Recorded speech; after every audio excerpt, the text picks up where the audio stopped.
பணத்தை பற்றி நம்மள பல பேர் சில விஷயங்களை உண்மைன்னு நம்பிட்டு இருக்கோம். ஆனால் உண்மையில் அது நம்மளை முன்னுக்கு வர விடாமல் தடுக்குது.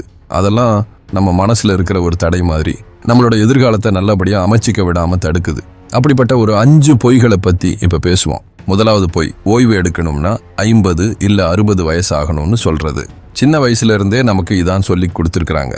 வேலைக்கு போ, ஒரு 30-40 வருஷம் உழை, அப்புறம் வர்ற பென்ஷன்லேயோ இல்லை சேமிப்புலையோ காலத்தை ஓட்டுன்னு சொல்லுவாங்க. ஆனால் இது ஒரே ஒரு வழிதான். நிஜமான ஓய்வுங்கிறது வயசை பொறுத்தது இல்லை, நம்ம பண சுதந்திரத்தை பொறுத்தது. அதாவது நம்ம சொத்துல வர்ற வருமானம், உதாரணமா வீட்டு வாடகை இல்ல வட்டி பணம், நம்ம மாச செலவு எல்லாத்தையும் பார்த்துக்கிற அளவுக்கு வந்துட்டா போதும். அன்னைக்கு நீங்க சம்பளத்துக்காக வேலைக்கு போக வேண்டிய அவசியமே இல்லை. இது 60 வயசுலயும் நடக்கலாம், இல்லைன்னா 35 வயசுலயும் நடக்கலாம். எல்லாமே நம்ம பணத்தை எப்படி திட்டம் போட்டு கையாளுகிறோம்ங்கிறத பொறுத்து தான் இருக்கு.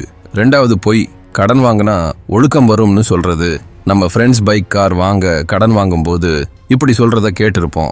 மாசம் இஎம்ஐ கட்டுனா பணத்துல பொறுப்பா இருப்போம்னு அவங்க நினைக்கிறாங்க. ஆனா உண்மை அதுக்கு நேரா தலைகீழானது.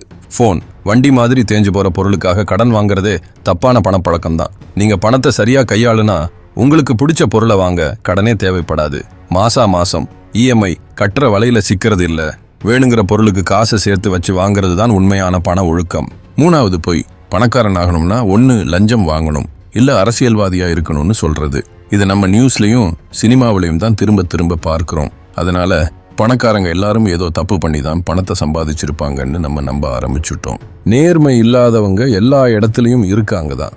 ஆனா இது ஒரு பக்கம் மட்டும்தான், இன்னொரு பக்கம் இருக்கு. அது பத்தி நாம அதிகம் கேள்விப்படுறது இல்லை. எத்தனையோ பேர் ரொம்ப கஷ்டப்பட்டு தியாகம் பண்ணி ராப்பகலா உழைச்சு பணக்காரங்க ஆகியிருக்காங்க. சின்னதா தொழில் ஆரம்பிச்சவங்க ஒரு பொருளை உருவாக்கவோ இல்ல மக்களுக்கு ஒரு சேவையை கொடுக்கவோ ராத்தூக்கம் பகல் தூக்கம் இல்லாம வேலை செஞ்சவங்கள நினைச்சு பாருங்க. பணக்காரனாக நிறைய வழி இருக்கு. அதுல நேர்மையான வழி கஷ்டமா இருந்தாலும் அது நிஜமான வழி, ரொம்ப திருப்தியான வழியும் கூட. 4வது பொய், சம்பளம் அதிகமா வாங்கினாதான் சேமிக்க முடியும்னு நினைக்கிறது. மாசம் 30,000 ரூபாய் வாங்குறத விட 1,00,000 ரூபாய் வாங்கினா ஈஸியா சேமிக்கலாம்னு நம்மள பலரும் நினைக்கிறோம். ஆனா உண்மை என்னன்னா, சேமிப்புங்கிறது ஒரு பழக்கம். அது வர்ற காசோட அளவு பொறுத்தது இல்லை.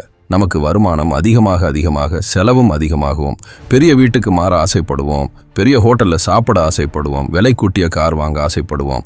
சம்பளம் கம்மியா இருக்கும்போது அதுல ஒரு சின்ன பகுதியை சேமிக்கிற பழக்கத்தை நீங்க கத்துக்கலைன்னா சம்பளம் அதிகமா ஆகும்போதும் உங்களால சேமிக்கவே முடியாது.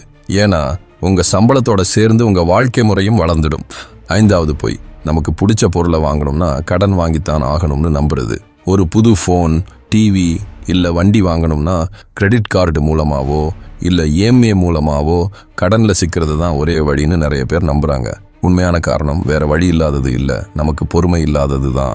ஒரு பொருளை பார்க்குறோம், அது உடனே வேணும்னு ஆசைப்படுறோம். கொஞ்ச நாள் காத்திருக்க நமக்கு மனசு வரமாட்டேங்குது.